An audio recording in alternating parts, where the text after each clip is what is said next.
Dan pada waktu saya membaca kitab Kejadian pasal pertama ini, saya benar-benar kagum dengan kalimatnya. Kenapa kagum? Karena sesuatu yang belum pernah saya tahu sebelumnya. Di dalam Alkitab ini, kitab Kejadian ini, bahwa Allah menciptakan hari pertama apa, hari kedua apa, hari ketiga apa, hari keempat apa, hari yang kelima apa, itu dijelaskan secara rinci, gitu saudara. Ya, saudara nanti bisa baca di rumah kitab Kejadian itu. Nah, lalu saya bandingkan dengan kitab Al-Quran, kitab saya, bahwa di Al-Quran itu tidak dijelaskan bahwa Allah Subhanahu wa Ta'ala menciptakan hari pertama apa, hari kedua apa, hari ketiga apa, hari yang keempat apa, hari yang kelima apa, itu tidak ada. Tetapi memang Allah Subhanahu wa Ta'ala menciptakan manusia di hari yang ke-6, dan Allah Subhanahu wa Ta'ala menciptakan langit dan bumi dalam waktu 6 masa. Hanya ditulis dalam waktu 6 masa. Jadi hari pertama nggak tahu, memang ada penjelasan satu di dalam Al-Quran bahwa Allah menciptakan roh atau hari pertama. Nah, kalau itu benar, maka kedua dan ketiganya tidak jelas, tidak diberitahu, maksudnya dia tidak memberitahu. Tetapi dalam Alkitab ini saya benar-benar kagum dengan dengan pengetahuan yang baru yang saya dapatkan lewat kitab Kejadian pasal 1 ini. Jadi begitu saya baca, hanya pengetahuan saya sedikit bertambah gitu karena membaca kitab Kejadian ini. Akhirnya saya bilang, kalau begitu ini kita bagus dong. Saya bilang gitu. Kitab ini bagus. Kenapa? Bagus karena memberi pengetahuan. Dan kita kan manusia perlu berpengetahuan. Itu ilmu itu penting. Pengetahuan itu wajib, saudara. Kalau saudara tidak memiliki pengetahuan, ya nggak ada gunanya saudara hidup. Jadi saya menganggap bahwa kitab ini sangat bagus memberi pengetahuan tentang penciptaan. Gitu. Bukan saja Tuhannya orang Kristen dan Katolik. Bukan Tuhan mereka. Tetapi Yesus itu adalah Tuhannya orang hidup dan orang mati. Begitu saya membaca kitab ini, saya mengambil keputusan. Saya menjadikan dia Tuhan dan Juru Selamat saya. Untuk apa? Kalau saya udah mati baru percaya saudara Tuhan, yang gak ada gunanya. Di dalam hidup sekarang kita mengambil keputusan untuk menjadikan dia Tuhan dan Juru Selamat. Toh dia tetap menjadi Tuhan atas orang hidup dan orang mati. Jadi saudara mau hidup, Yesus adalah Tuhan. Saudara pun mati, Yesus tetap Tuhan. Shalom teman-teman yang terkasih. Bagaimana kabar teman-teman? Semoga kita dalam keadaan sehat dan kita terus ada dalam perlindungan Tuhan. Ya teman-teman, jumpa lagi bersama saya di channel Dem News. Saya ucapkan terima kasih yang sebesar-besarnya kepada teman, karena teman-teman sudah selalu dukung perkembangan channel ini. Kiranya Tuhan Yesus senantiasa memberkati kita semua. Ya teman-teman, dalam video kali ini kita akan kembali menyaksikan lagi kesaksian dari seorang murtadin yang sangat luar biasa. Karena murtadin ini, beliau adalah seorang mantan ustadz dan seorang haji. Dan kenapa ia meninggalkan keyakinan lamanya dan percaya kepada Kristus? Karena berawal dari penasaran dengan kitab orang Kristen. Lalu kemudian ia mencoba untuk membaca di kitab Kejadian, dan ia membandingkan juga dengan isi Quran. Dan disitulah ia mendapatkan kebenaran yang sejati. Dan pada akhirnya ia mengambil satu keputusan untuk percaya kepada Kristus. Dan bagaimana kisah selengkapnya? Ya mari kita sama-sama saksikan. Oleh sebab itu, siapkan hati agar apa yang kita dengarkan boleh memberkati setiap kita. Dan kita juga boleh menjadi saksi Kristus dimanapun kita berada. Selamat menyaksikan. Tuhan Yesus memberkati.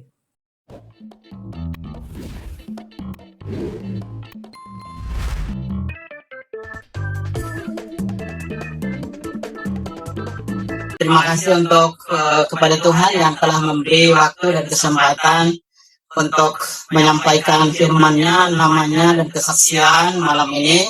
Dan terima kasih juga untuk channel. Dan Tuhan Yesus memberkati kita semua dengan sampai dengan selesai program ini. Sebenarnya dikasih oleh Tuhan, nama saya Burhanuddin, itu nama yang diberikan oleh orang tua saya kepada saya, dan Haji Usman itu adalah nama ayahanda saya. Beliau memang tokoh Islam, Terus beliau naik haji sebelum saya lahir, kami lahir tahun 42. Nah, terus beliau adalah ayahanda saya adalah salah satu ketua Partai Persatuan Pembangunan, bertemanan dengan Haji Naro dulunya. Haji Naro adalah pimpinan pusat dan ayahanda saya pimpinan kabupaten. Dan terus meninggal dalam usia 107 tahun, tanggal 17 Juni tahun 2017. Dimakamkan dengan cara militer, dipimpin oleh perwira di Kabupaten Bima, NTB. Dan saudara yang dikasih oleh Tuhan, saya tidak pernah bermimpi dan tidak pernah punya cita-cita, keinginan untuk menjadi orang Kristen. Karena bagi saya dan bagi kami orang-orang Islam di seluruh dunia adalah Islam adalah agama yang rahmatan lil alamin. Ngapain jadi Kristen? Nah, itu yang pertama. Yang kedua adalah Al-Quran adalah penutup daripada penyempurna daripada 3 kitab, Taurat, Zabur, Injil. Dan yang ketiga adalah Nabi Muhammad adalah nabi penutup dari segala nabi. Jadi buat apa kami orang-orang Islam menjadi orang-orang Kristen? Karena itu saya pribadi tidak pernah punya keinginan dan rencana untuk menjadi orang Kristen. Tetapi rencana Tuhan itu memang ajaib, saudara. Apa yang tidak pernah dilihat oleh mata, apa yang tidak pernah didengar oleh telinga, dan apa yang tidak pernah timbul dalam hati manusia, itu yang disediakan oleh Tuhan bagi barang siapa yang mengasihi Dia. Dan saudara, tidak ada orang Kristen, tidak ada pendeta, tidak ada penginjil yang melayani saya, yang memberitakan nama Yesus kepada saya.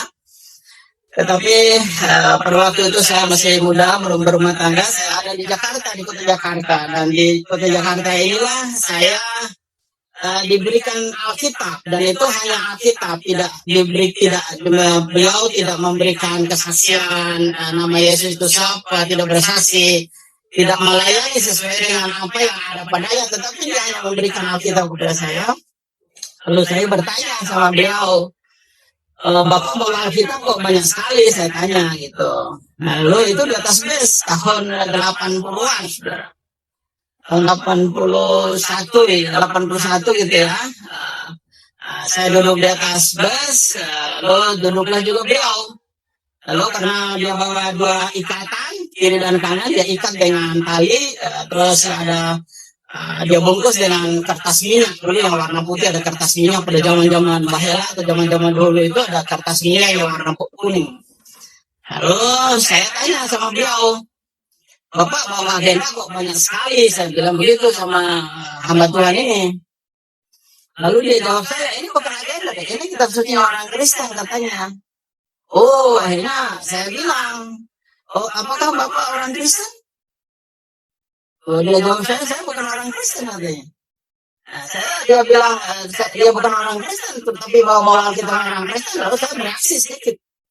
Lalu saya bilang, Bapak bukan orang Kristen, tapi Bapak bawa Alkitab orang Kristen. Haram loh saya bilang gitu. Nggak boleh saya bilang gitu.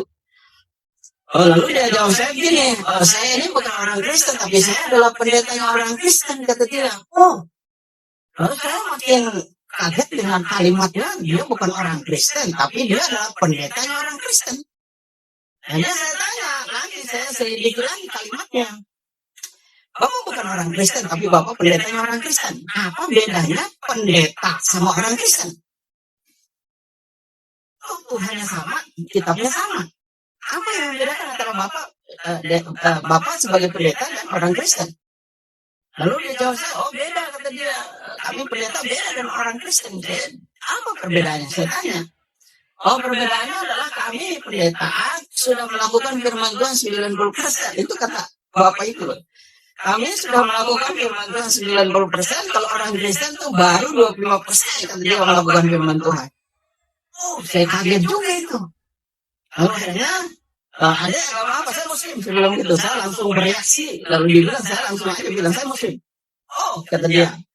Oke, karena beliau udah mau turun dari bis itu, akhirnya dia ambil, dia copot dari ikatan itu, dia berikan kepada saya. Dia berikan kepada saya, dia berkata, ini baca, ini pelajari, kalau rasa cocok, imani di dalamnya, dan kalau tidak cocok dengan imanmu, ya jangan dibakar, kata dia. Ya karena diberi, saya terima. Nah, saya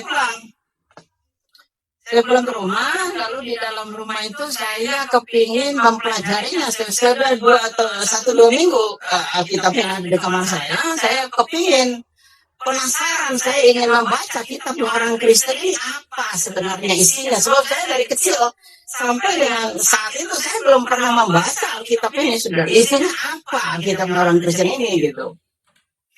Akhirnya sesudah saya sholat Isya, saya dari 3 buku, ada Al-Quran, terus ada beberapa hadis, terus ada Alkitab. Nah, saya bilang sama Allah Subhanahu Wa Taala, ya Allah ya Rabb, hambamu akan membaca kitab yang baru ini gitu. Dengan saya bilang Bismillahirrahmanirrahim. Nah, begitu saya baca kalimat Bismillah itu, memang saudara bahwa saya lihat di dalam yang pertama saya ketemukan, begitu saya baca kalimat itu, saya buka, ketemu dengan paling pertama dari lembaran itu ada kalimat Kejadian, huruf besar sekali, Kejadian. Begitu saya baca kitab Kejadian, begitu kagetnya saya, Kejadian, saya bilang ini akhirnya Kejadian. Mestinya kan kitab itu kan kitab pertama apa gitu, kitab kedua apa, diturunkan di mana, wahyu kepada siapa kan gitu menurut Al-Quran. Tapi ini kok ada kitab nama judulnya Kejadian. Akhirnya saya bilang saya bilang, ini kok kejadian apa ini? Kok ada kitab Kejadian? Nah, saya penasaran membacanya, saudara. Dan pada waktu saya membaca kitab Kejadian pasal pertama ini, saya benar-benar kagum dengan kalimatnya. Kenapa kagum? Karena sesuatu yang belum pernah saya tahu sebelumnya. Di dalam Alkitab ini, kitab Kejadian ini, bahwa Allah menciptakan hari pertama apa, hari kedua apa, hari ketiga apa, hari keempat apa, hari yang kelima apa, itu dijelaskan secara rinci gitu, saudara. Ya, saudara nanti bisa baca di rumah kitab Kejadian itu. Nah, lalu saya bandingkan dengan kitab Al-Quran, kitab saya, bahwa di Al-Quran itu tidak dijelaskan bahwa Allah Subhanahu Wa Taala menciptakan hari pertama apa, hari kedua apa, hari ketiga apa, hari yang keempat apa, hari yang kelima apa, itu tidak ada. Tetapi memang Allah Subhanahu Wa Taala menciptakan manusia di hari yang ke-6, dan Allah Subhanahu Wa Taala menciptakan langit dan bumi dalam waktu 6 masa. Hanya ditulis dalam waktu 6 masa. Jadi hari pertama nggak tahu, memang ada penjelasan satu di dalam Al-Quran bahwa Allah menciptakan roh atau hari pertama. Dan kalau itu benar, maka kedua dan ketiganya tidak jelas, tidak diberitahu, maksudnya dia tidak memberitahu. Tetapi dalam Alkitab ini saya benar-benar kagum dengan dengan pengetahuan yang baru yang saya dapatkan lewat kitab Kejadian pasal 1 ini. Jadi begitu saya baca, hanya pengetahuan saya sedikit bertambah gitu karena membaca kitab Kejadian ini. Akhirnya saya bilang, kalau begitu ini kita bagus dong. Saya bilang gitu, kitab ini bagus. Kenapa? Bagus karena memberi pengetahuan.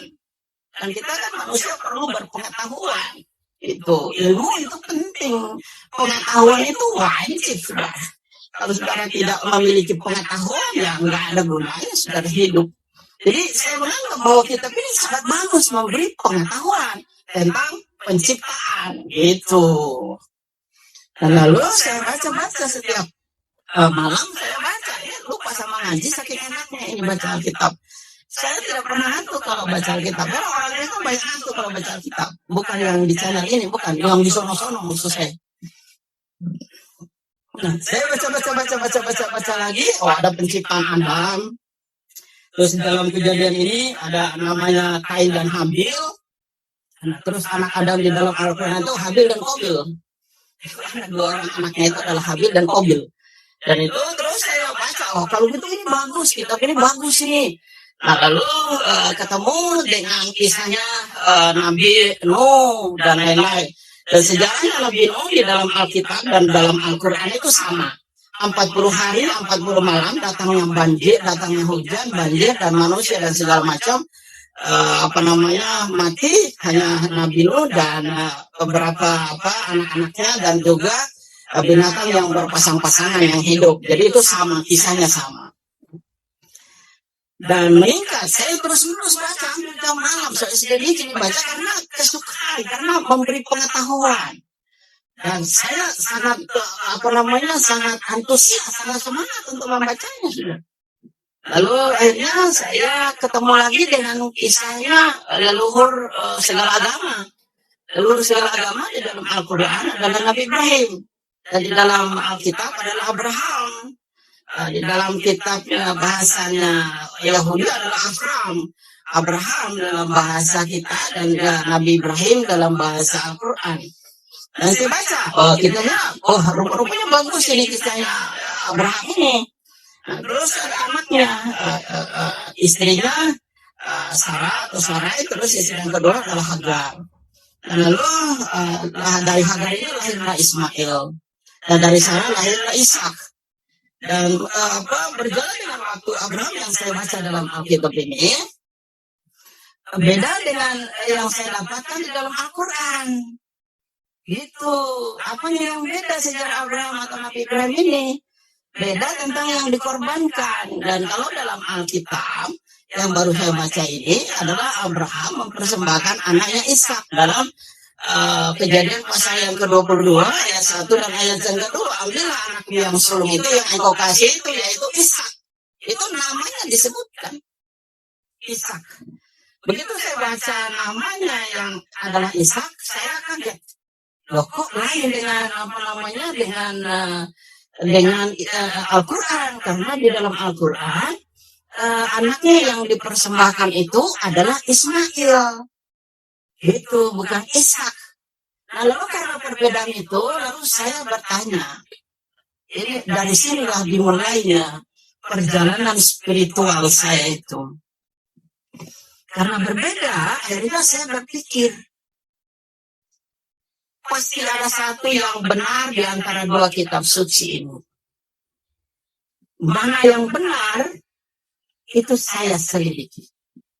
Karena dua kitab ini membicarakan tentang tokoh yang sama, Abraham dengan anak yang dikorbankan, tetapi beda yang dikorbankan. Kalau sama, mungkin saya tidak begitu tertarik. Tapi karena beda, akhirnya saya tertarik. Ya, karena beda, berarti saya berpikir, ada yang benar. Nah, siapa yang benar yang dikorbankan? Akhirnya saya selidiki. Saya tidak cari pendeta untuk menanyakan kasusnya, atau saya tidak cari orang Kristen. Sebab kalau saya tanya orang Kristen, pendeta pasti membenarkan Alkitab. Nggak mungkin dia membenarkan Al-Quran. Nah, sebaliknya juga saya tidak pergi cari ustadz atau guru ngaji atau kiai atau orang-orang muslim, teman-teman saya, untuk menanyakan kasus ini. Sebab kalau saya juga tanya mereka juga pasti membenarkan Al-Quran. Tidak mungkin mereka membenarkan Alkitab.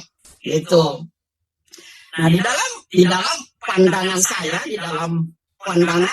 dan pemahaman saya, bahwa pada waktu itu Allah Subhanahu wa Ta'ala, atau dalam bahasa Indonesia, Tuhan semesta alam, dalam bahasa Ibrani Elohim, itu dia memberi kita akal budi. Dia memberi manusia ini ciptaannya yang serupa segambar dengan dia itu akal budi untuk berpikir dan hati untuk menimbang. Gitu.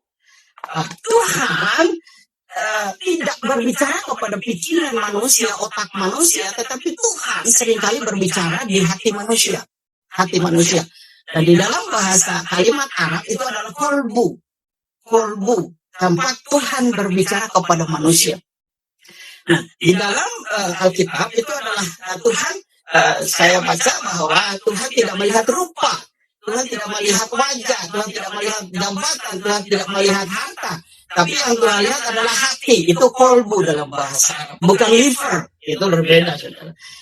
Lalu dalam pandangan saya bahwa Allah Subhanahu wa Ta'ala, bahwa Tuhan semesta alam itu pasti memberi kita akal budi untuk berpikir dan hati untuk menimbang. Akhirnya saya selidiki, nggak cari orang lain, nggak tanya siapapun, nggak tanya apapun, semua. Saya akhirnya ya sudah berlanjut. Saya lihat lagi meningkat kepada kasus-kasus nabi-nabi yang lain gitu saudara. Dan lalu saya semakin hari semakin saya membaca Alkitab ini, semakin hari semakin saya tertarik untuk menyelidiki isinya.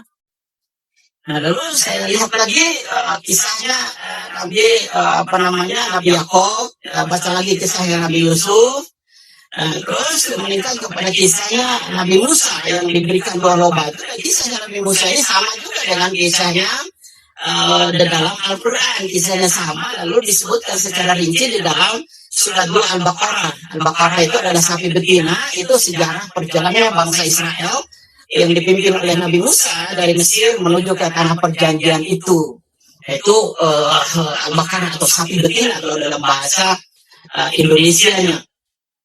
Nah terus saya sedikit masih penasaran dengan kasus yang yang dipersembahkan oleh Abraham itu. Dan saya saudara baca lagi kisahnya itu, nabi-nabi yang ada dalamnya. Dan saya baca kitabnya Nabi Ayub di dalam Alkitab. Nah, Nabi Ayub di dalam Alkitab membuat saya lagi sedikit bertanya-tanya tentang kisahnya. Kenapa? Karena dalam Alkitab ini saudara, Nabi Ayub adalah sejaman atau sebelum adanya Nabi Ibrahim atau Abraham. Nah, sementara di dalam Al-Quran, dalam sejarah Islam, Nabi Ayub ini adalah saudara kembar daripada Nabi Yakub yang bernama Esau. Nah, dalam Al-Quran disebut Nabi Ayub itu adalah anak daripada Ais. Ais itu adalah Esau, saudara kembarnya Yakub gitu. Dan akhirnya karena berbeda lagi kisahnya, karena berbeda kisahnya ini, saya baca berulang-ulang kisahnya Nabi Ayub itu di dalam Alkitab ini. Itu mungkin berminggu-minggu, berbulan-bulan saya baca terus itu kisahnya Nabi Ayub. Kisahnya memang sama, Ayub mengalami sakit dan penyakit yang parah, lalu Tuhan memberi dia mukjizat dan semua sama dengan Al-Quran, juga sama, sejarahnya juga sama dengan Alkitab. Tetapi yang membedakannya adalah di dalam Al-Quran bahwa Nabi Ayub adalah anak daripada Ais atau Esau, saudara kembarnya Yakub. Gitu. Nah, terus baca lagi di dalam kitab Mazmur. Masuk kitabnya Daud ini. Nah, di dalam kitabnya Daud kan kita Islam ini kan mempercayai ada 4 kitab Allah yang diturunkan kepada nabi-nabinya. Yang pertama ada kitab Taurat yang diturunkan kepada Nabi Musa. Yang kedua ada kitab Zabur yang diturunkan kepada Daud, dan kalau dalam Alkitab itu Mazmur. Yang ketiga adalah kitab Injil yang diturunkan kepada Nabi Isa. Yang keempat adalah kitab Al-Quran yang diturunkan kepada Nabi Muhammad. Dari 4 kitab ya, kami waktu itu saya orang Islam semuanya di kolong langit mempercayai 4 kitab itu. Kitab-kitab Allah yang diturunkan oleh Allah Subhanahu wa Ta'ala kepada para nabinya. Dan pertama kitab Taurat. Kitab Taurat itu memang ada beberapa yang disebutkan di dalam Al-Quran, ada. Tapi kitabnya Nabi Daud atau Mazmur ini tidak ada satu ayat pun yang ada di dalam Al-Quran. Nggak ada. Nggak ada, saudara. Nah, sementara kami orang Islam mempercayai 4 kitab. Jadi kalau kita ambil kesimpulan kitab Taurat Nabi Musa itu hanya sebagian beberapa ayat, kalau kitab Daud tidak ada ayatnya. Dan Injil apalagi? Injil itu dikisahkan cuma cerita Isa Al-Masih, tetapi juga berbeda kisahnya. Jadi Islam pada waktu itu saya orang Islam atau pada umumnya sampai dengan saat ini, bahwa dia percaya dengan 3 kitab di luar kitab Al-Quran, Taurat, Zabur, dan Injil, tetapi tidak tahu isinya. Isinya apa? Nggak ada tahu. Sebab Al-Quran tidak menulis isi daripada 3 kitab ini, kitab Taurat, kitab Zabur, atau Mazmur, kitab Injil itu tidak ada tulisannya di dalamnya. Gitu. Lalu akhirnya saya jadi semakin antusias untuk mempelajarinya kitab ini, sudah. Lalu kitab Mazmur, mungkin 1 tahun saya baca kitab Mazmur sebelum saya meningkat kepada kisah-kisah yang lain, kitab-kitab yang lain. Dan 1 tahun itu saya baca bolak-balik. Waduh, saya bilang Ini hebat sekali ini kitab gitu. Kitab ini sangat luar biasa, saudara. Itu ungkapan hati antara seseorang manusia dengan Tuhannya, dan bagaimana manusia dengan manusia, bagaimana manusia dengan pemerintahan, bagaimana manusia dengan hewan, bagaimana manusia dengan segala makhluk, bagaimana manusia dengan musuh-musuhnya, bagaimana manusia itu diberkati itu semua ada dalam kitab Mazmur. Luar biasa kitab ini. Jadi kalau saudara sudah menjadi orang Kristen, tidak membaca, tidak merenungkan kitab Mazmur ini, saudara rugi. Beneran. Kitab ini luar biasa. 1 tahun saya pelajari. Lalu akhirnya saya meningkat kepada terus-menerus saya baca, saya perjanjian lama. Nah, terus sekarang meningkat kepada perjanjian baru. Perjanjian baru adalah kitab Matius, biasa bercerita tentang mukjizat. Memang luar biasa. Jadi di dalam Al-Quran itu, saudara, surat 3 Ali Imran 45 sampai dengan 49 itu, memang Isa Al-Masih itu sumber mukjizat. Disebutkan di sana bahwa Isa Al-Masih, anak Maryam itu, atau Yesus Kristus putra Maryam itu bisa membangkitkan orang mati, bisa mentahirkan orang kusta, bisa mengusir setan, bisa mencelikan mata yang buta, gitu, dan segala macam. Itu sama dengan kisahnya di dalam Alkitab, di dalam Injil. Tetapi saya membaca Injil Matius pasal yang ke-28, ayat yang ke-18 itu sesuatu yang hebat buat saya pada waktu itu, dan sampai dengan saat ini sesuatu yang hebat. Kenapa hebat? Saya membaca di situ dalam Matius pasal 28 ayat yang ke-18 itu, Yesus berkata sebelum menjelang beliau naik ke sorga, sesudah kebangkitannya dari antara orang mati, beliau berkata, Kepadaku telah diberikan segala kuasa di sorga dan di bumi. Kepadaku. Nah, ini ada ayat yang ada di yang di monitor saya ini. Yesus mendekati mereka dan berkata, kepadaku telah diberikan segala kuasa di sorga dan di bumi. Nah, itu perkataan ini, saudara, perkataan daripada Yesus Kristus dalam Matius pasal yang ke-28 ayat yang ke-18 ini.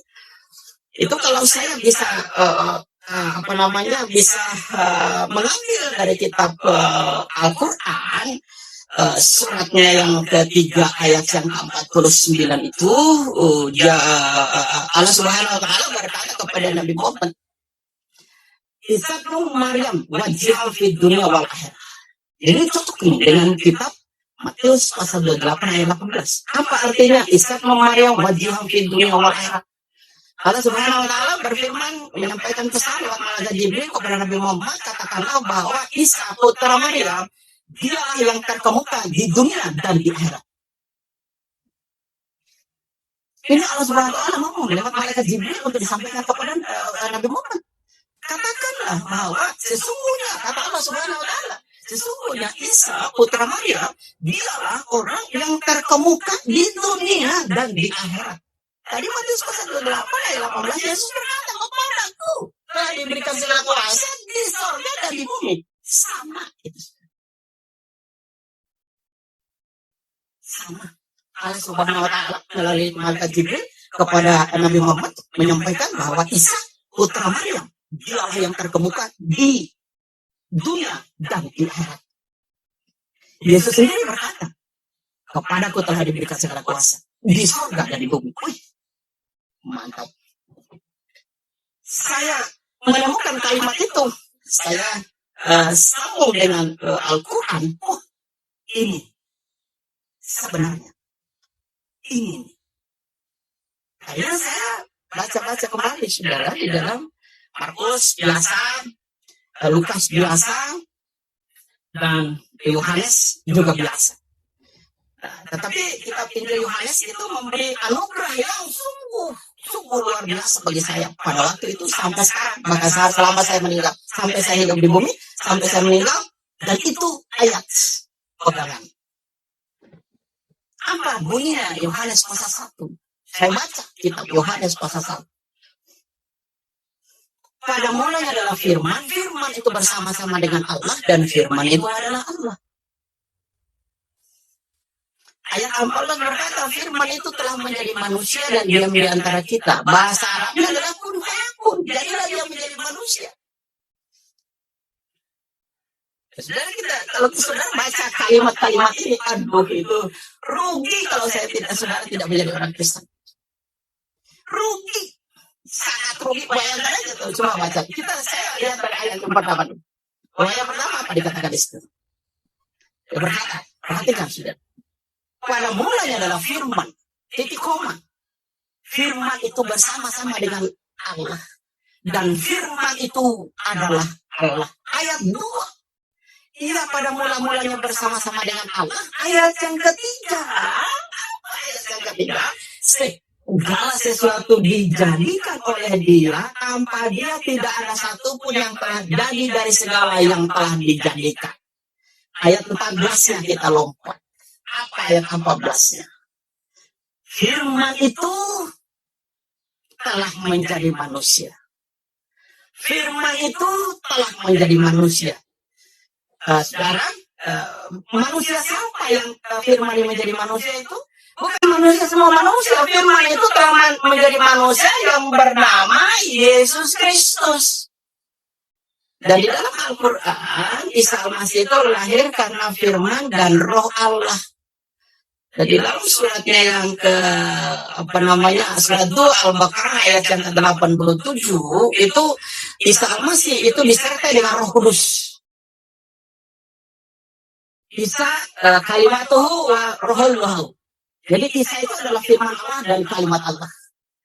Jadi di sana dikatakan ayat yang ke-18 itu firman itu telah menjadi manusia. Kalimat Arabnya adalah kun fayakun. Jadi dia menjadi manusia. Luar biasa.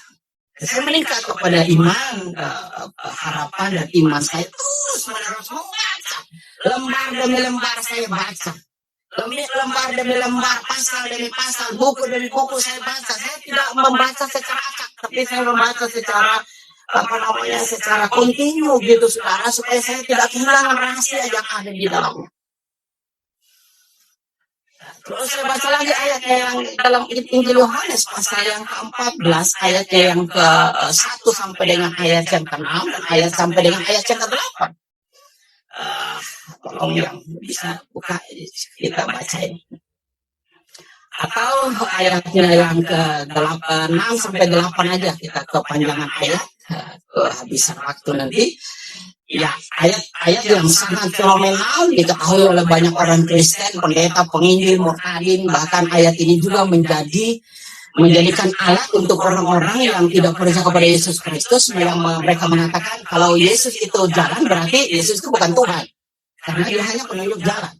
Tetapi ayat itu tidak berhenti di situ. Jadi kalau saudara, baik itu orang Kristen atau orang yang bukan Kristen, hanya membaca satu ayat ini, maka ayat ini tidak menemukan bahwa Yesus itu adalah Allah, itu adalah Yesus itu adalah firman Allah. Dia cuma jalan kok di sini. Saya baca ya. Akulah jalan, yang pertama Yesus berkata akulah jalan. Yang kedua akulah kebenaran. Yang ketiga akulah kehidupan. Dan tidak ada seorang pun yang datang kepada Bapa kalau tidak melalui aku. Ayat berikut, terus kita membaca ayat berikut, ayat 7 sampai ayat yang ke-8. Sekiranya kamu mengenal aku, pasti kamu juga mengenal Bapakku. Sekarang ini kamu mengenal dia dan telah melihat dia. Yesus berkata, sekarang ini kamu sudah melihat dia dan mengenal dia. Ayat 8, kata Filipus kepadanya, Tuhan, tunjukkanlah Bapa itu kepada kami dan itu sudah cukup bagi kami. Ayat berikut, satu ayat. Kata Yesus kepadanya, telah sekian lama aku bersama-sama dengan kamu Filipus, namun engkau tidak mengenal aku. Barang siapa telah melihat aku, perhatikan. Barang siapa telah melihat aku, ia telah melihat Bapa. Dan bagaimanakah engkau dapat berkata, tunjukkanlah Bapa itu kepada kami. Itu ayat yang sangat hebat. Lalu saya lihat lagi di Injil Yohanes itu sekarang. Injil Yohanes ini Injil yang benar-benar memberikan kepercayaan dan keyakinan yang secara full kepada saya untuk mempercayai Yesus Kristus adalah Tuhan dan Allah itu sendiri. Di dalam Injil Yohanes pasal yang ke-8, coba satu ayat ini kita membaca, saudara, saya buka Alkitab. Aku salah.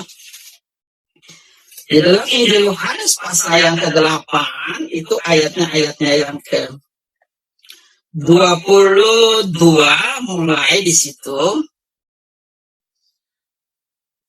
ayat 22 sampai dengan ayat yang ke-24 Injil Yohanes pasal yang ke-8. Maka kata orang-orang Yahudi itu, apakah ia ingin bunuh diri dan ia katakan ke tempat aku pergi, kamu tidak mungkin datang ke situ. Memang tidak mungkin orang bisa masuk ke surga kalau tidak lewat Yesus. Ayat 23 ya sudah. Lalu ia berkata kepada mereka, kamu berasal dari bawah.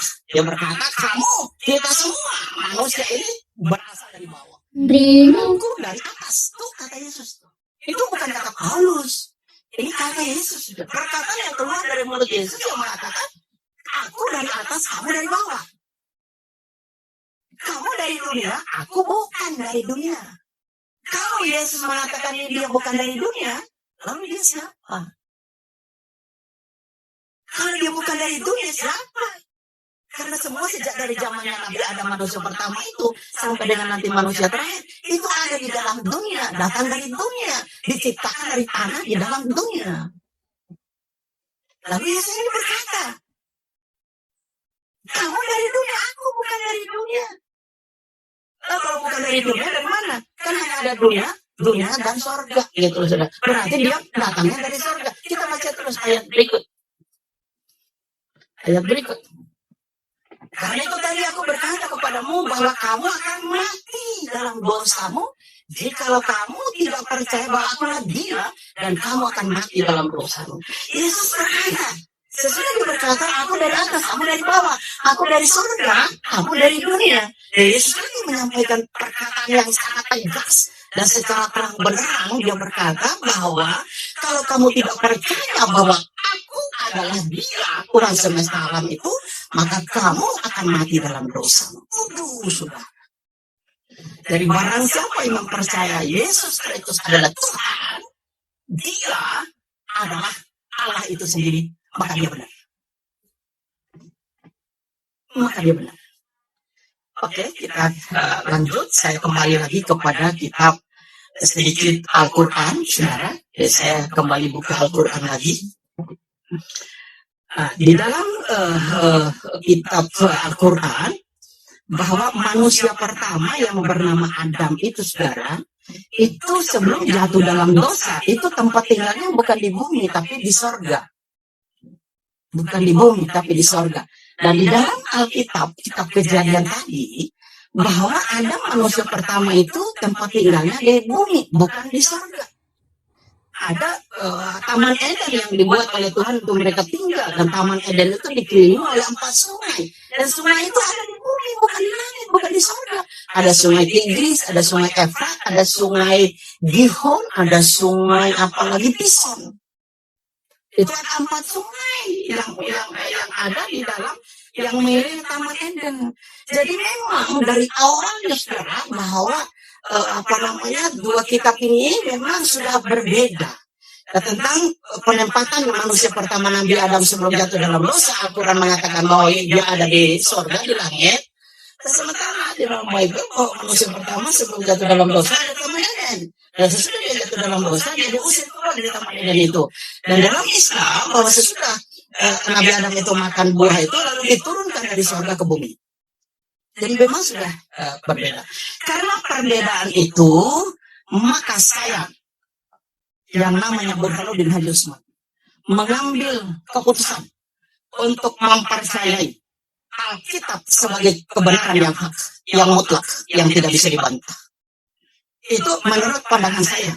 Saya tidak mengatakan bahwa Al-Quran tidak benar. Enggak, bukan. Tetapi saya mengambil sebuah kesimpulan untuk diri saya. Dan juga untuk pelayanan saya. Bahwa sejarah manusia pertama Nabi Adam, saya mengambilnya dari Alkitab. Dan itu sejarah yang hak, yang benar, dan yang tidak bisa dibantah. Lanjut, kita lanjut. Saya menyelidiki terus, menyelidiki terus menerus. Lalu saya baca lagi kitab para rasul. Kitab para rasul pasalnya yang ke 4 ayat yang ke-12, sebab di bawah kolongan tidak ada nama lain yang diberikan kepada manusia olehnya dia selamat kecuali nama Yesus. Ayat yang membuat saya bertobat adalah kitab Roma pasal 14 ayat yang ke-8 dan ayat yang ke-9. Itu ayat yang membuat saya bertobat. Apa bunyinya ayat itu? Paulus berkata bahwa sebab kita hidup untuk Tuhan. kita mati, kita jaga mati untuk Tuhan.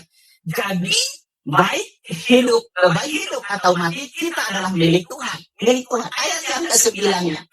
Ini luar biasa. Luar biasa ini ayat. Coba saudara baca. Nanti saudara baca di kitab suci, di Alkitab saudara baca. Renungkan. Nah, saudara berkata begini, sebab untuk itulah Kristus telah mati dan hidup kembali, supaya kita menjadi Tuhan, baik atas orang-orang mati maupun atas orang-orang hidup. Begitu saya baca ayat ini, saya bilang begini dengan hati saya.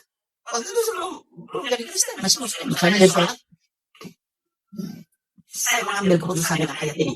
Saya berkata, rupa-rupanya Yesus itu bukan saja Tuhan yang orang hidup dan orang mati. Bukan saja Tuhan yang orang Kristen dan Katolik. Bukan Tuhan mereka. Tetapi Yesus itu adalah Tuhan yang orang hidup dan orang mati. Begitu saya membaca kitab ini, saya mengambil keputusan. Saya menjadikan dia Tuhan dan Juru Selamat saya.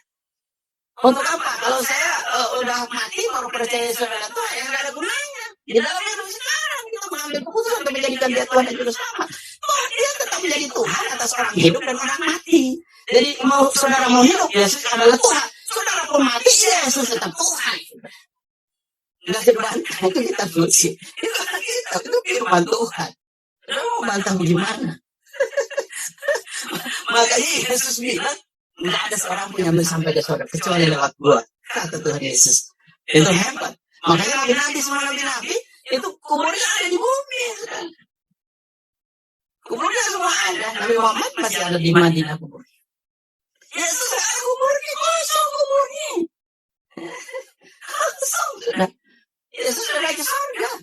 Sudah ada di surga. Dan dia datang kembali. Akhirnya dengan penjelasan ini, saya waktu itu mengambil langsung cari pendeta, cari orang Kristen, minta dibaptis.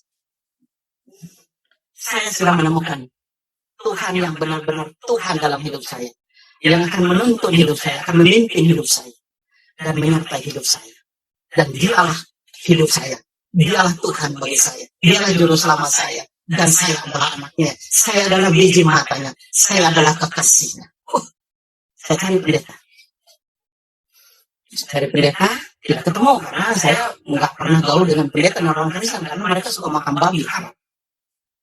Saya tidak makan babi. Itu dulu, tapi sekarang babi halal. Enak juga sih.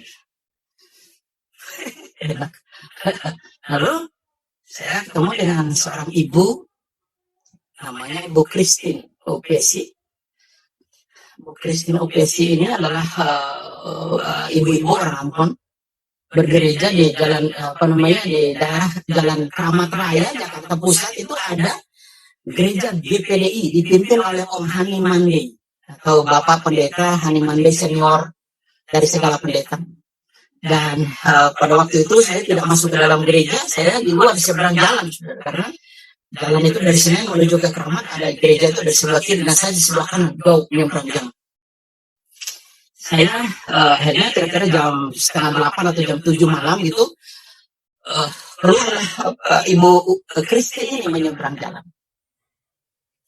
Lalu saya bilang sama Ibu Christine, Ibu, Ibu pendeta atau orang Kristen ya? Oh, saya jemaat biasa, kata dia. Emang kenapa? Oh, jemaat biasa ya? Oke. Tolong cariin pendeta, saya tanggal 25 Desember ini saya ingin ke gereja, saya bilang gitu. Oh, dia jauh saya, kamu siapa, kata dia. Saya Burhanuddin Haji Usman. Oh, dia bilang begini sama saya. Pendeta nggak ada waktu untuk membaptis orang karena pendeta lagi sibuk bikin acara Natal. Saya kaget. Ini tantangan pertama saya itu ke gereja, ini udah ditolak. Belum masuk gereja udah ditolak. Ini tantangan pertama. Dia bilang bahwa pendeta lagi sibuk bikin acara Natal. Saya tidak putus asa. Saya bilang sama ibu itu, kalau begitu nggak usah cari pendeta. Kolam mandinya ibu aja itu mandiin saya aja di situ. Sebab gini, saudara, kenapa saya minta mandi? Karena saya berpikir begini, orang Kristen masuk gereja itu harus dibaptis dulu, Kenapa? Karena orang Islam itu kalau masuk ke masjid harus ambil air wudhu gitu. Ambil air wudhu dulu supaya dia layak untuk masuk menginjakan kakinya di masjid. Saya pilih sama dengan itu gitu. Saya harus baptis dulu. Lalu ibu Kristen bilang sama saya, itu baptisan itu adalah sakramen kata dia, itu tidak sembarangan untuk dilakukan. Kayaknya saya bilang, saya nggak ngerti sakramen, saya bilang itu saya mau ke gereja, saya mau dibaptis. Gitu, saya bilang itu sama ibu itu. Akhirnya saya bilang begini, cari pendeta. Saya mati sebelum tanggal 25 Desember. Dosa saya bertanggung jawab. Saya bilang gitu sama ibu.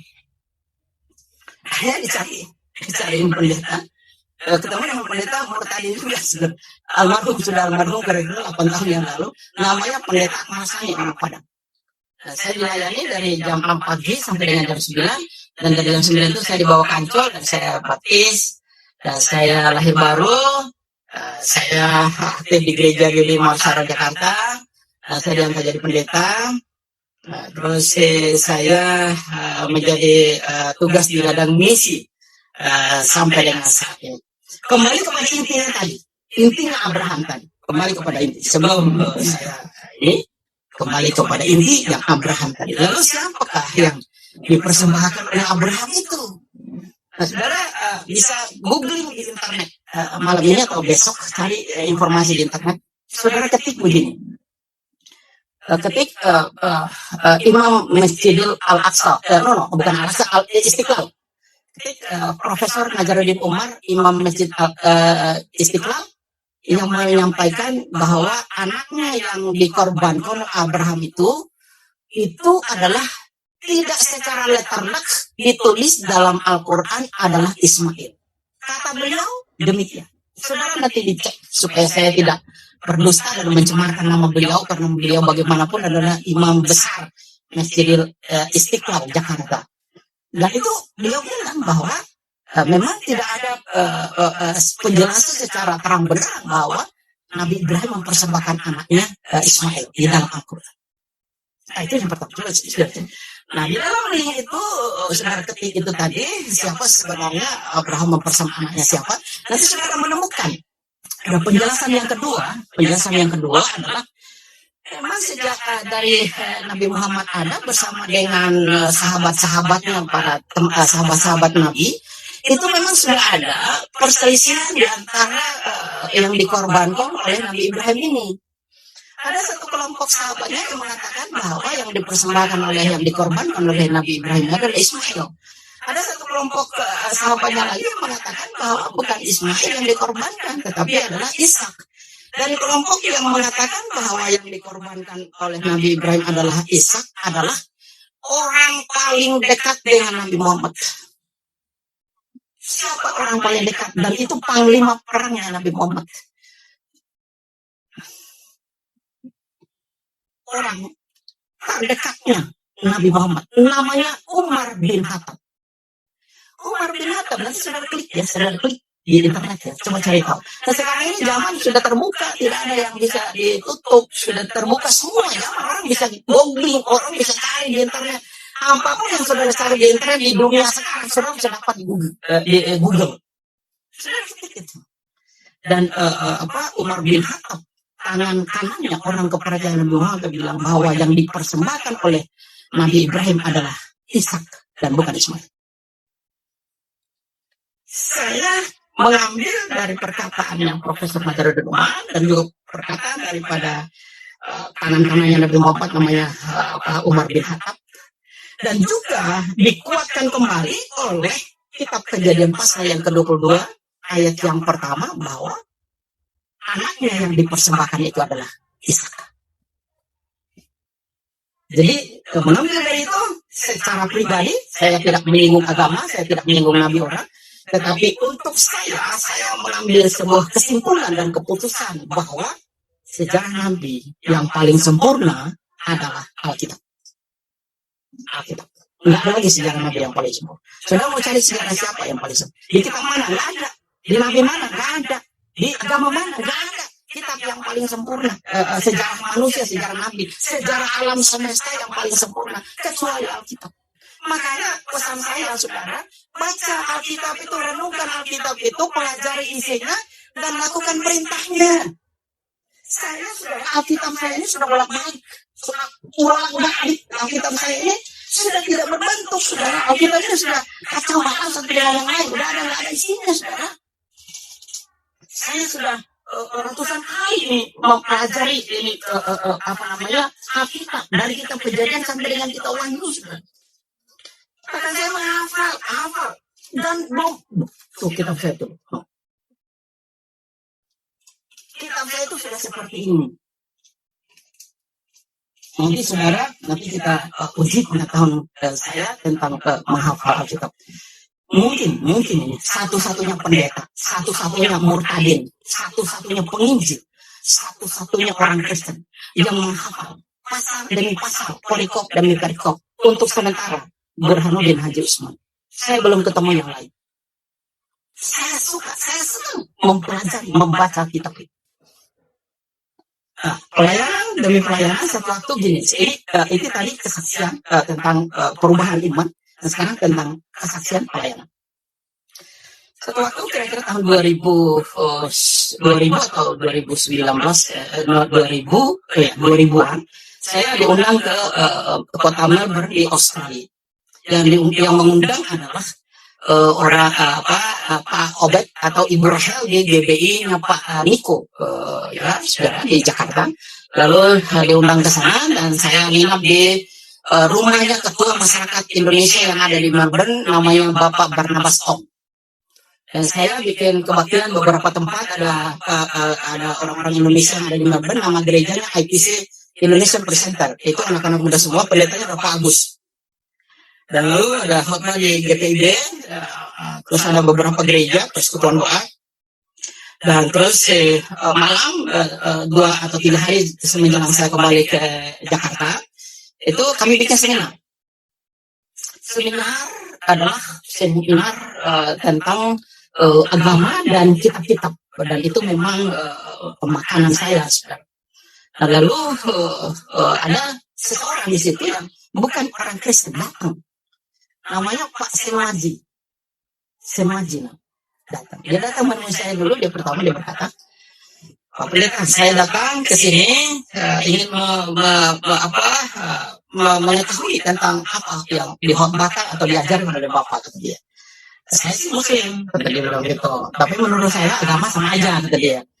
Oh, manusia nanti dicuci dulu di neraka, disiksa dulu di neraka, dianiaya dulu di neraka, baru sesudah dia disiksa, dianiaya, dihukum di neraka, baru semua manusia itu dipindahkan ke surga. Waduh, saya kaget juga dengar penjelasan itu.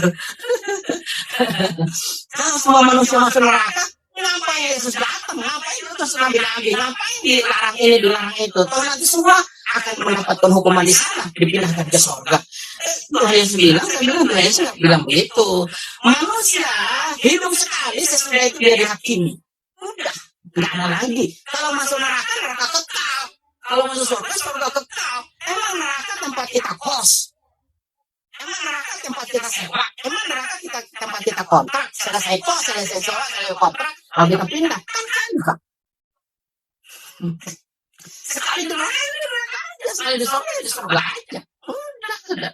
Makanya Tuhan Yesus bilang, jangan berbahagia kalau kamu bisa mengusir setan. Jangan berbahagia kalau kamu bisa membaptis orang. Jangan berbahagia kalau kamu bisa bernubuat. Jangan berbahagia kalau kamu bisa menyembuhkan orang. Jangan berbahagia kalau kamu punya jemaat yang banyak. Jangan berbahagia kalau kamu menjadi orang yang baik. Berbahagialah karena namamu tercatat dalam buku kehidupan di surga. Itulah kebahagiaan. Oke, kembali kepada kesaksian di Melbourne. Oke, kami udah mau mulai. Lalu saya naik di podium, saya menyampaikan kesaksian, saya khotbah kepada mereka, dan Pak Semaji selalu angkat tangan kalau dia tidak paham. Pak Pendeta, saya tidak paham, mohon penjelasan. Oke, selesai, kami makan. Lagi makan itu, dia pesan begini sama saya, karena udah malam, dia tinggal kurang lebih 20 km dari kota Melbourne. Lalu dia bilang begini sama saya, Pak Pendeta, tadi saya pamit dulu ya, karena saya kurang lebih 20 kilo dari kota ini, malam, dan nanti saya cari Bapak di Jakarta. Saya ke Jakarta, nanti saya cari Bapak. Oh iya, saya bilang gitu, Tuhan berkati ya, salam buat keluarga di rumah, saya bilang gitu, saya lanjutkan makan. Nah, pada waktu saya lanjutkan makan, saya lagi enak mau makan itu, saudara. saya ada mendengar suara di dalam hati saya. Suara itu keras sekali. Suara itu keras sekali berkata, panggil Senoaji dan tanyakan kapan dia dibaptis. Saya kaget dengar suara itu. Saya berhenti makan, saya buru-buru keluar. Karena saya takut dia sudah naik mobil. Kebetulan juga dia rupa-rupanya masih ngobrol dengan beberapa temannya di luar. Saya panggil kembali masuk. Pak Haji, masuk dulu kembali ke dalam. Kita ngobrol lagi. Ada pesan Tuhan untuk Bapak, saya bilang gitu. Akhirnya dia masuk ke dalam, dia duduk. Dia tanya saya, apa pesan Tuhan untuk saya dari Pak Pendeta, kata dia. Oh gini, ada Tuhan bicara dalam hati saya. Saya jarang menemukan suara-suara yang seperti ini, saya bilang begitu. Ini adalah pertama kali saya mendengar suara ini di kota Melbourne. Dan ini untuk Bapak. Bukan untuk orang lain. Untuk Bapak. Suara apa itu, kata dia? Suara itu tanyakan 2 kali. Kapan Bapak Senoaji dipercaya dan juga kapan mau dibaptis? Itu pertanyaan dari suara yang berbicara di hati saya. Oh, dia tutup mata, kayaknya dia komat kamit, berdoa apa gitu, mungkin dengan cara agama Islam atau apa begitu. Lalu dia bilang begini sama saya, oh begitu ya Pak Pendeta ya. Oh kalau gitu dia bilang sama saya, terserah Pak Pendeta ya, saya malam ini saya bersedia juga, kalau Bapak bersedia untuk baptis saya, nanti saya kembali ke Jakarta, ke Indonesia, saya cari Bapak, saya minta Bapak itu dari baptis saya, karena Bapak yang mendengarkan suara Tuhan itu, kata dia bilang. Akhirnya saya tanya ketua masyarakat Kristen yang ada di sana, namanya Pak Barnabas Om, yang rumahnya saya tinggal di situ. Saya bilang, Pak Barnabas, ini gimana Pak Senoaji ini? Kita baptis malam ini atau dia ke Jakarta, ke Indonesia, cari saya dan saya baptis di sana? Pak Barnabas bersama dengan kawan-kawan yang ada di situ, dia bilang, nggak usah tunggu ke Indonesia, ke Jakarta, kelamaan, kata dia. Kelamaan, itu dia bisa berubah. Jangan tunggu besok juga. Malam ini juga kita baptis dia, kalau memang dia bersedia untuk dibaptis.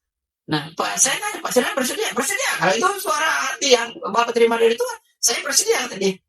Akhirnya malam itu sudah, itu malam pertama, hari itu dia pertama kali baru datang mendengar firman Tuhan, suara Tuhan itu bicara kepada saya, dan malam itu kami baptis dia di bakmit, saudara. Kami isi penuh air dengan bakmit, itu saya baptis. Sampai dengan saat ini, dia masih setia kepada Tuhan, beriman kepada Tuhan. Saudara bisa cek di sana, ada keponakan saya yang tinggal di sana namanya Biong. Biong ini adalah menjual makanan Padang di kota Melbourne, dan itu tetap bersahabat dengan Pak Senoaji. Itu memang luar biasa, saudara. Pekerjaan Tuhan itu benar-benar saya merasakan sesuatu yang ajaib buat saya. Keajaiban Tuhan itu benar-benar saya merasakan setiap hari, setiap waktu saya merasakan mukjizat Tuhan yang Tuhan kerjakan untuk diri saya, untuk keluarga saya, untuk pelayanan saya. Sungguh itu Tuhan itu memang benar-benar luar biasa. Makanya bagi saudara yang sudah menjadi orang Kristen sekarang ini, saudara, mari bangun hubungan dekat dengan Tuhan, karena kita tidak tahu masa depan apa yang terjadi. Hari ini mungkin saudara di bawah, besok lusa saudara di atas, atau sebaliknya, hari ini saudara di atas, besok lusa saudara bisa di bawah, karena roda berputar terus. Tapi kalau kita dekat dengan pemilik hidup, dekat dengan Tuhan semesta alam yang kita sapa Bapa di sorga itu, maka dia terus menuntun kita dalam kebaikan, dalam kebenaran, dalam cinta, dalam kasih sayangnya. Kenapa? Karena dia Bapa, kita anaknya. Gak mungkin Bapa itu membiarkan kita. Tidak mungkin. Tuhan Yesus berkata, kalau anak di dalam dunia ini meminta roti, Bapa itu tidak mungkin dia memberikan batu. Kalau anak di dalam dunia ini meminta ikan, Bapa itu tidak mungkin dia memberikan ular. Saudara, apa yang saudara minta? Yang penting saudara jadi anak. Anak ada yang dekat, ada yang melekat, ada yang jauh, ada yang sangat jauh dengan bapaknya. Nah, saudara di posisi yang mana? Saudara dekat, melekat, ya, intim dengan carang itu saudara, atau saudara anak yang agak rendah, atau jauh sama sekali dari Tuhan. Saya berharap saudara yang menonton channel ini bangun hubungan baik dengan Tuhan. Saya percaya rencana Tuhan atas manusia semuanya baik. Hanya manusia yang tidak baik. Meskipun kita dianggap orang adalah saya mungkin kami murtadin, atau kita orang Kristen dianggap oleh orang bahwa kita orang kafir, enggak jadi masalah, enggak jadi urusan, saudara. Enggak apa-apa. Yang penting Tuhan semesta alam yang kita sapa, Bapa di sorga itu, tidak menganggap kita kafir, bahwa kita anaknya. Enggak apa-apa. Iman kita tidak ditentukan oleh perkataan yang mereka lontarkan kepada kita. Iman kita tidak ditentukan dengan mereka berkata, kamu kafir. No. Iman kita tidak ditentukan oleh perkataan orang. Kamu baik. No. Kamu selamat. No. Kita selamat, kita baik, kita diberkati karena Tuhan. Jadi lala manusia tidak ada gunanya kecuali kita membangun hubungan baik dengan Tuhan. Itu sudah. Masih ada kesaksian satu lagi sebelum saya tutup. Juga menjelang mas waktunya. Oke, baru 1 jam 5 menit. Satu lagi kesaksian. Saya melayani seorang ibu. Ibu ini juga Muslim di kota Jakarta. Ibu ini sakit sakit lupus, saudara. 6 tahun atau 5-6 tahun tidak bisa mandi, tidak bisa kena air. Sakit. Lalu ada Ibu Hani, ada seorang guru di SMA Samaria, bukan SMA, SD Samaria di Tanjung Duren sana di Jakarta Barat. Dan ibu ini punya murid adalah mamanya murid ini namanya Ibu Juana. Nah, Ibu Juana ini sakit lupus. Nah, suami dari Ibu Juana ini adalah orang Chinese Medan, namanya Bapak Yusuf Sungjadi. Ibu Hani sebagai guru daripada Ibu Juana ini cerita kepada saya, Pak Ali bisa datang ke Tomang nggak, ke Topas nggak, untuk melayani.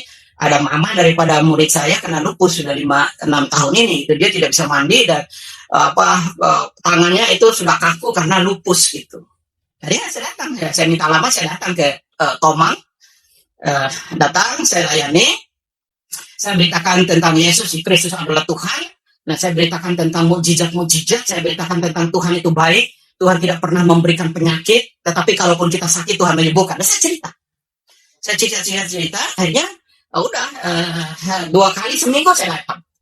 2 kali seminggu saya datang dan sudah 3 bulan saya pelayanan tidak ada perubahan. Dia makan obat kurang lebih 15-16 macam dalam 1 hari gitu, sudah. Lalu saya bilang sama Ibu Juana, saya sudah melayani 3 bulan tapi tidak ada perubahan. Bagaimana kalau ibu saya baptis? Oh, kalau soal baptis jangan tanya saya, tanya suami saya karena saya kan masih Islam, saya tidak paham itu. Tanya aja suami saya sudah Kristen dari lahir, kata Ibu Juana itu. Lalu akhirnya kapan Bapak pulang? Datangnya besok pagi-pagi, Bapak jam 10 datang. Nah, Pak Yusuf Sungjadi ini adalah pemain biola handal di Indonesia. Mainnya di hotel-hotel berbintang. Memang pemain biola khusus. Nah, lalu akhirnya dalam beberapa hari saya ketemu Pak Yusuf di rumahnya dan saya bilang sama Pak Yusuf Sungjadi ini, Pak Yusuf, saya ingin membaptis istri Bapak, Ibu Juana. Pak Yusuf bilang sama saya, loh, ini kan selama 5-6 tahun dia nggak pernah mandi, Pak. Saya ambil air panas, handuk, saya lap badannya dengan air panas. Bagaimana mungkin Bapak bisa baptis? Jadi dia nggak bisa kena air sudah 5-6 tahun ini. Nah, dia tanya saya, ada nggak kolam baptisan air panas untuk baptis istri saya? Saya jawab, dari Papua sampai Israel yang nggak ada kolam baptis air panas. Nggak ada, saya bilang gitu. Terus gimana Bapak mau baptis? Baptis saja, saya bilang begitu. Akhirnya ya sudah, dia pikir-pikir, akhirnya ya kita ambil keputusan. Dan sebelum saya baptis saya doa puasa 2-3 hari gitu, saudara, doa puasa khusus untuk pelayanan Ibu Juananya. Nah, saya jemput dia, bawa di Raden Saleh, Jakarta Pusat, itu tempatnya banyak gereja, Yayasan Kasih Bersaudara, ada kolam baptisan di lantai 5, lantai 1 sampai lantai 3 itu naik lift, lantai ke atasnya itu naik tangga. Saya ajak dia dan saya jemput. Pada waktu hari jemput itu Ibu Juana ini pergi ke pasar, naik becak pada waktu itu, dan lalu kakinya kena kotor dan dia cuci kaki. Pada waktu habis dia cuci kaki, badannya itu menggigil. Suaminya berkata kepada saya, bagaimana mungkin Pak Pendeta mau baptis istri saya kalau kena air semua badannya, sementara dia ini kena kakinya aja, dia udah menggigil. Saya bilang, saya udah doa puasa untuk ini, ayo kita angkut aja. Ya, Bapak tanggung jawab ya, kata dia bilang sama saya nggak tanggung jawab, Tuhan yang mengutus saya yang tanggung jawab. Udah, bawa angkut, saya Kalau soal-soal beginian tuh saya nggak pernah ragu satu sehelai rambut pun untuk melakukan, karena ya firman kita manusia hanya bisa melakukannya. Apa yang kita bisa lakukan, lakukan. Berkat mujizat itu bagiannya Tuhan. Kita lakukan apa yang menjadi bagian kita, Tuhan akan melakukan apa yang menjadi bagian.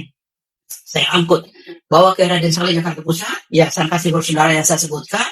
Nah lalu kami naik ke atas, dia naik 2 lantai itu agak seok-seok, saya ada pengarahan, dan saya masuk ke dalam kolam, dan terus ibu ini Juana ini juga masuk ke dalam kolam baptis. Saya mohon maaf ya saudara, saya baptis adalah baptis salah, mohon maaf bagi mereka yang tidak baptis. Saya masuk ke dalam kolam, lalu akhirnya masuk juga ibu ini masuk seperti keong, jalannya pelan karena dia trauma dengan air, nggak bisa kena air. Akhirnya udah kurang lebih saya doakan dia di dalam, saya doakan air, saya doakan diri saya. Nah terus kira-kira 15 atau 10 atau belasan menit lah gitu saudara, saya bersama ibu ini ada dalam kolam air. Suaminya berkata di atas, mereka jangan lama-lama ya baptisan. Nah saya bilang ini bukan sekedar baptisan, bukan sekedar mandi, tapi memang ini baptisan. Kita tidak boleh sembarangan untuk melakukan. Akhirnya udah saya selam demi nama Bapa dan Roh Kudus, selesai saya tumpang tangan di kepalanya dalam nama Tuhan Yesus, Tuhan sembuhkan engkau. Begitu selesai saya berdoa, saya bilang, Ibu Juana silakan naik ke atas, pembaptisan telah selesai. Nggak bisa bergerak Pak, kata dia. Saya kaget saudara. Dia bilang badannya nggak bisa bergerak. Suami yang di atas teriak, Mam naik kok, kan sudah selesai baptisan. Enak aja ngomong, ini badan nggak bisa bergerak, kata dia. Saya dengar badannya nggak bisa bergerak, jantung saya seperti beduk maghrib, tok tak tok tak tok tak tok tak tok, keras sekali saudara. Saya takut dia stroke di dalam kolam. Akhirnya saya teriak dengan keras, nama Yesus Kristus, keluar kau dari kolam. Akhirnya dia lari, tinggalkan kolam, dia lari dari kolam. Nah dia ganti baju, saya antar lagi ke rumahnya di Toma. Nah pada waktu saya antar itu suaminya pencet-pencet di belakangnya. Gimana Mam? Tulangnya seger nggak? Kayaknya tulang-tulangku seger deh, kata dia. Lalu suaminya berkata, kalau bisa lama mama ini bisa mandi, udah lama aku mandiin, kata dia. Saya bilang ini bukan mandi, ini adalah baptisan. Berlanjut 6-7 bulan saya sudah peristiwa baptisan itu, ibu ini hamil, kan tidak boleh hamil orang lupus, bisa lewat dia dan bayinya, lapor ke dokter, dokter saya hamil, siapa suruh lo hamil, karena ada di dalam obat itu ada anti hamil, tidak boleh hamil, tapi kok saya hamil gitu. Akhirnya diperiksa oleh dokter, diambil dan segala macam, 2 minggu lagi datang ambil hasilnya, dan dokter berkata gini, Ibu Juana, tolong kasih tahu ibu ini kemana dalam beberapa bulan terakhir. Nggak kemana-mana, kata dia, ada di rumah, minum obat, minum. Terus nggak minum obat yang lain? Enggak. Ibu kasih tahu saya, kalau ibu bisa kasih tahu saya obat apa yang ibu minum, kemana ibu pergi, ibu bisa membantu orang lain. Emang kenapa? Kasih tahu aja saya supaya ibu bisa menyelamatkan juga orang yang sakit yang sama. Emang kenapa, kata Ibu Juana? Lupus kamu hilang, kata dia. Itu dokter berkata, lupusnya hilang. Dan dengar kata lupusnya hilang, Ibu Juana bilang sama dokter, oh kalau gitu gini Pak Dokter, saya 7-6 bulan yang lalu dibaptis sama pendeta Burhanuddin, kata dia bilang begitu. Jadi kalau ada orang yang sakit lupus, semuanya pendeta baptis. Jadi, dan dengan kesaksian itu saudara, Ibu Juana itu sehat, dipulihkan Tuhan sampai dengan sekarang, sehat, hidup luar biasa. Makanya Yesus yang tak kelihatan dengan mata itu kelihatan dengan iman. Makanya dia berkata, kalau kamu punya iman sebesar biji sesawi saja, waduh, hebatlah saudara. Saudara rugi kalau saudara hanya sekedar menjadi orang percaya, sebentar saudara tidak membangun hubungan dekat dengan Tuhan. Tuhan Yesus memberkati kita. Ya teman-teman, ada satu firman Tuhan yang saya mau bagikan dalam Efesus pasal 1 ayat yang ketiga sampai ayatnya yang ke-14. Firman Tuhan berkata, terpujilah Allah dan Bapa Tuhan kita Yesus Kristus, yang dalam Kristus telah mengaruniakan kepada kita segala berkat rohani di dalam surga. Sebab di dalam Dia, Allah telah memilih kita sebelum dunia dijadikan, supaya kita kudus dan tak bercacat di hadapannya. Dalam kasih Ia telah menentukan kita dari semula oleh Yesus Kristus untuk menjadi anak-anaknya, sesuai dengan kerelaan kehendak-Nya, supaya terpujilah kasih karunia-Nya yang mulia, yang dikaruniakannya kepada kita di dalam Dia, yang dikasihinya. Sebab di dalam Dia dan oleh darahnya kita beroleh penebusan, yaitu pengampunan dosa, menurut kekayaan kasih karunia-Nya, yang dilimpahkannya kepada kita dalam segala hikmat dan pengertian. Sebab Ia telah menyatakan rahasia kehendak-Nya kepada kita, sesuai dengan rencana kerelaan-Nya, yaitu rencana kerelaan yang dari semula telah ditetapkannya di dalam Kristus, sebagai persiapan kegenapan waktu untuk mempersatukan di dalam Kristus, sebagai kepala segala sesuatu, baik yang di surga maupun yang di bumi. Aku katakan di dalam Kristus, karena di dalam Dialah kami mendapat bagian yang dijanjikan. Kami yang dari semula ditentukan untuk menerima bagian itu sesuai dengan maksud Allah, yang di dalam segala sesuatu bekerja menurut keputusan kehendak-Nya, supaya kami yang sebelumnya telah menaruh harapan pada Kristus boleh menjadi puji-pujian bagi kemuliaan-Nya. Di dalam Dia kamu juga, karena kamu telah mendengar firman kebenaran, yaitu Injil keselamatanmu, di dalam Dia kamu juga, ketika kamu percaya, dimeteraikan dengan Roh Kudus yang dijanjikannya itu. Dan Roh Kudus itu adalah jaminan bagian kita sampai kita memperoleh seluruhnya, yaitu penebusan yang menjadikan kita milik Allah untuk memuji kemuliaan-Nya. Ya teman-teman, kiranya melalui kesaksian dan juga firman Tuhan yang kita dengarkan, boleh memberkati kita dan iman kita terus bertumbuh di dalam mengiring Kristus dalam kehidupan kita. Dan teman-teman, kiranya Tuhan terus memberkati kita dan terus dukung perkembangan channel ini melalui like, comment, subscribe, dan juga share ke teman-teman yang lain, ke grup-grup rohani di media sosial teman-teman, agar banyak orang juga diberkati dan percaya kepada Kristus sebagai Tuhan dan Juru Selamat mereka. Terima kasih, kiranya Tuhan terus memberkati dan menyertai kehidupan kita. Dan nantikan video selanjutnya. Tuhan Yesus memberkati.